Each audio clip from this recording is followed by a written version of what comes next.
نہ بجے بانسری اور نہ کوئی فگر ہوں گے نہ بحث ہوگی. مگر پھر جب ڈونر ایجنسیز سب نے پریشر ڈالا تو پھر کچھ فگر سرکار نے سامنے لائے ہیں اور وہ یہ ہیں کہ 1745 روپے جو بھی وطن عزیز میں رقم کماتا ہے اور خرچ کرتا ہے اپنی خوراک پہ وہ غریب نہیں ہے. تو میں سوچ رہا تھا کہ اگر آپ کسی ادھر یہاں جہاں یہ جسے امریکن بفے کہتے ہیں اور گورے بوفے کہتے ہیں وہ کھانے جائیں تو 1745 روپے ایک آدمی کا. تو ہماری سرکار نے یہ بڑا ہمیں غربت سے نکال لیا یہ رقم بتا کے. اور آخر میں بات کر کے کھوسا صاحب اور نائک صاحب کی تھوڑی بہت آپس میں ٹھن گئی ہے, کیونکہ رپورٹ یہ ہے اور آج چھپی ہے بائی لائن کہ کھوسا صاحب اپنے انتہائی ہونہار بیٹے جو ہیں خرم کھوسا صاحب کو وہ پی آئی اے کا لطیف کھوسا صاحب کی بات لطیف کھوسا صاحب کی بات کر رہا ہوں. وہ گورنر ہیں جو وہ پی آئی اے کا سینئر لیگل ایڈوائزر تعینات یا اس کو لگوانا چاہتے تھے, مگر نائک صاحب ہیڈ سم ادر پلانس. تو اس میں ہمارے جو جمہوری ساتھی ہیں کچھ تھوڑی سی اندر کی تلخیاں بھی آپ باہر لے کے آنے والے ہیں. اس سے بیشتر کہ آپ بریک کیا اناؤنس کریں. بڑی زیادتی ہوگی قائد صاحب اگر ہم اسیم ترویدی کا ذکر نہ کریں جو کارٹونسٹ ہیں انڈیا کے. انہوں نے وہاں کی پارلیمنٹ کے حوالے سے اور انڈیا میں جو کچھ ہو رہا ہے اس کے حوالے سے کچھ کارٹون بنائے ہیں تو اس کے بعد ان کو گرفتار کر لیا گیا اور وہ کہہ رہے ہیں کہ جناب ان کو پکڑا جائے. تو ایک اتنی اسٹیبلش ڈیموکریسی اس میں ٹالرنس کا یہ لیول ہے, ذرا اس پر بھی بات کریں. ٹھیک ہے جی, آج خبر یہ ہے ہمیں بہت ساری خبریں ہیں تو ان سب پر ہم بات کریں گے. ایک چھوٹے سے بریک کے بعد ہمارے ساتھ رہیے.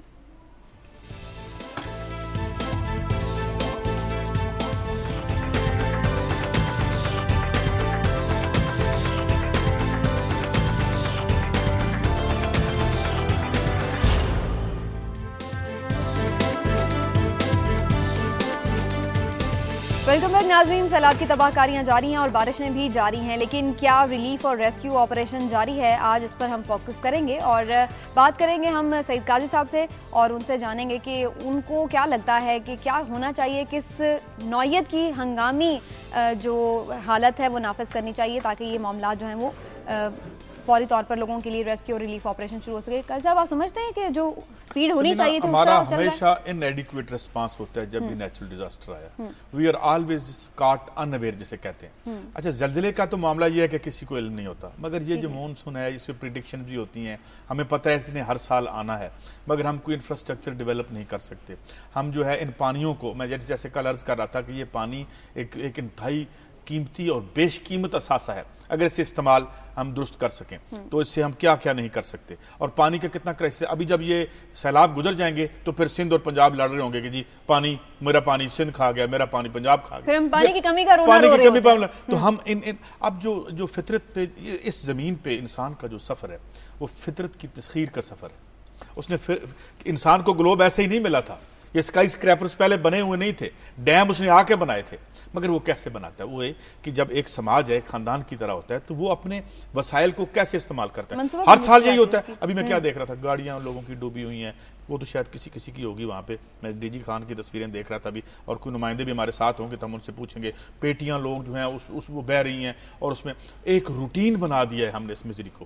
اور اب کیا ہے, اب تو خیر بیان بھی کوئی نہیں دے رہا. میں نے کل سے نہیں کوئی ایسا دیکھا جی کہ ہم یہ کر دیں گے. پچھلے 2010 میں تو یہ کچھ پہن کے وہ جو ربر کے جوتے گھسے تھے پانی میں, اب وہ ایک نمائشی اقدامات بھی نہیں ہو رہے. اور یہ اس لیے نہیں ہوتے, جب ہم دوسری سٹوریز پہ آئیں گے تو دیکھیں گے, جیسے میں نے ابھی بات کی تھی انٹروڈکشن, کہ جب آپ بجٹ بناتے ہیں جی تو اس بجٹ میں آپ دیکھتے ہیں کہ آپ نے کتنے پیسے رکھے. اور پھر ایک اور یہاں بہت بڑا عذاب ہے کہ اگر آپ نے 100 روپے رکھا ہے نا تو اس میں سے 20 روپے بھی ٹرانسلیٹ نہیں ہوتے انٹو ریئل ویلفیئر, کیونکہ اس میں ٹھیکیدار, اس میں سارے وارداتیں, یہ ایشوز ہیں.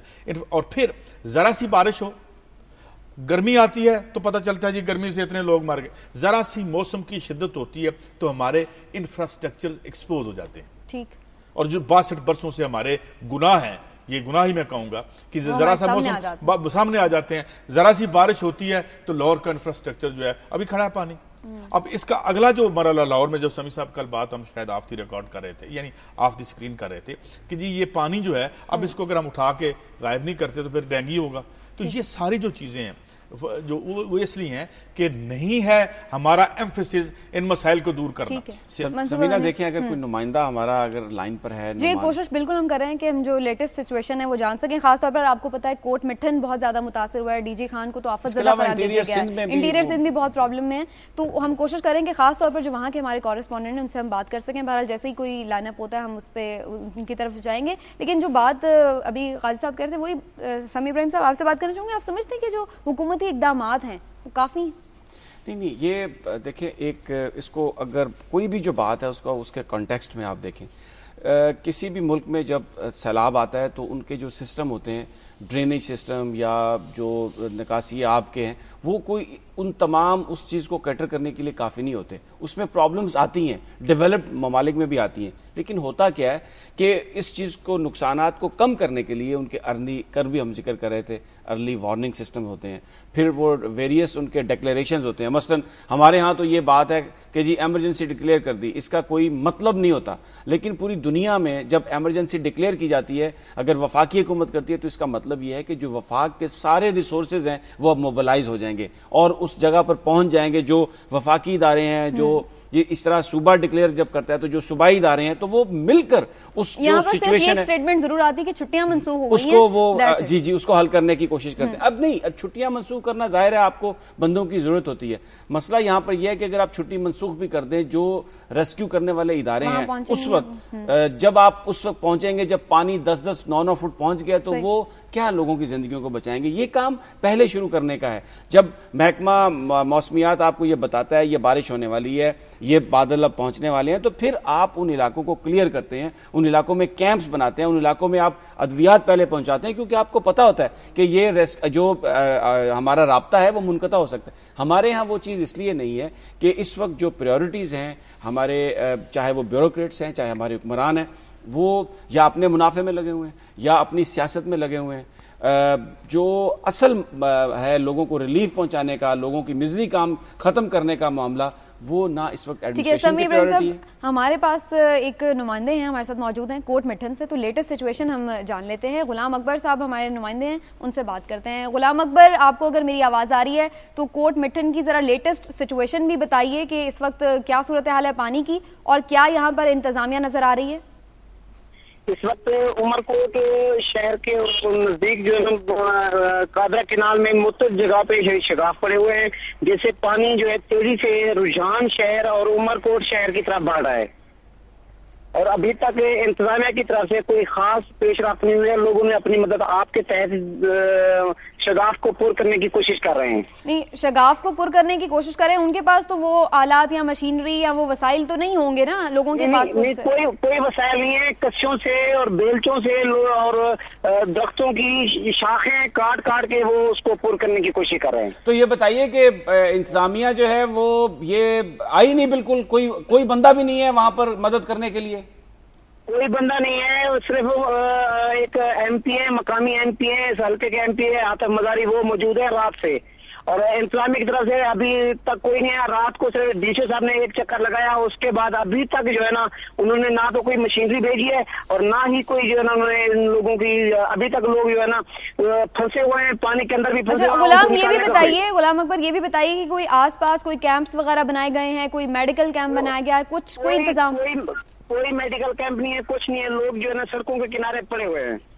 بہت ہی افسوسناک صورتحال ہے. شکریہ آپ کا غلام اکبر. تو یہ بات جو ہم کر رہے تھے, اب یہ سچویشن 2010 میں جب گیا, میں نے خود جا کے کور کیے وہاں پہ, یہ حالت تھی لوگوں کی کہ لوگ ٹیلوں پہ بیٹھے ہوئے تھے اور ایک میں ٹوٹی پھوٹی کشتی میں بیٹھ کے جس میں سے پانی مسلسل ہم نکال رہے تھے. عجیب صورتحال تھی. ہم وہاں پہنچے, وہاں پہ پانی نہیں تھا, ہم پانی لے کے گئے تھوڑا بہت, وہ پانی کو بیچارے ان کو دیا اور ایک ٹیلا سا, اور وہاں وہ بھی جو بات ہم اگلے دن کر رہے تھے نا, ہینا ربانی کھر صاحبہ کا, تو وہ تو خیر سیلاب کے جب دن نہیں ہوتے تب بھی نہیں آتی, اس پہ پروگرام بھی بہت سے ہو چکے ہیں. وہی صورتحال ہے. ہم ان آبادیوں کو ان کے رحم و کرم کے, فطرت کے رحم و کرم پہ, نیچر کے موسموں کے رحم و کرم پہ ہم نے چھوڑ رکھا ہے, اور یہ ایک روٹین میٹر ہے اور یہ ہمارے ساتھ ہو رہا ہے. ہم اپنی کوتاہیوں کا الزام بس فطرت پر ڈال دیں گے, آفت پر. دیکھیں میں تو عرض کر چکا ہوں کہ انسان کی ساری تاریخ فطرت کو تسخیر کرنے کی تاریخ ہے. لوگ ملیریا سے مر جاتے تھے, ہم نے دوائی بنا لی نا. اسی طریقے سے ایک 1.2 بلین لوگ سروائیو کیے تھے ساری تاریخ انسانی میں 20ویں صدی کے آغاز تک.